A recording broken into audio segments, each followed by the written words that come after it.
రాత్రి గుంటూరు నుంచి ఫోన్ వచ్చింది. నాన్న పోయారట. మధ్యాహ్నం ఫ్లైట్‌కి గాని టికెట్ దొరకలేదు. అందుకే ఫోన్ చేసిన బాబాయికి చెప్పాను. నేనొచ్చిందాకా శవాన్ని ఉంచటం ఇబ్బందవుతుంది. ఆ కార్యక్రమం పూర్తి చేసేయమన్నాను. కానీ డబ్బు యావతో విదేశాలకొచ్చిన తర్వాత ఇలాంటివి దిగమింగక ఊరుకోక తప్పదు.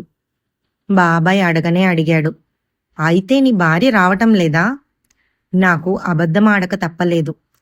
పిల్లలకు పరీక్షలు. వాళ్ళ కోసం తను ఉండాలిక్కడ. అసలు రాణికి నేను వెళ్ళటమే ఇష్టం లేదు. శవాన్నైనా చూడలేనప్పుడు మీరక్కడికి వెళ్ళి చేసేదేముంది? మీ సవతి తల్లిని ఓదార్చటానికా? ఆమె వైపు కావాల్సినంత గుంపున్నది ఆ గుంటూరులోనూ చుట్టుపక్కల ఊళ్ళల్లోనూ. మీరిప్పుడు వెళ్ళాలనుకోవటంతో డబ్బు వృధా తప్ప ఒరిగేదేమీ లేదు. కానీ దానికేం తెలుసు? నేనామెను ఎప్పుడూ సవతి తల్లిగా చూడలేదని.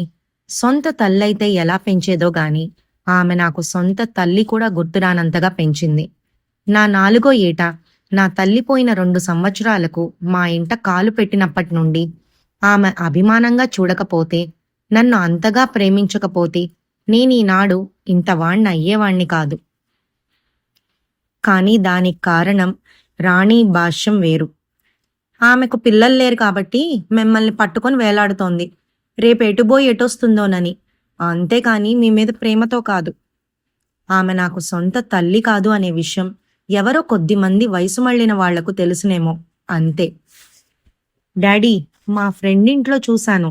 కొండపల్లి బొమ్మలట ఎంత బాగున్నాయో తెలుసా? నువ్వు కొనుక్కు రావాలి నాకు ఒక 10.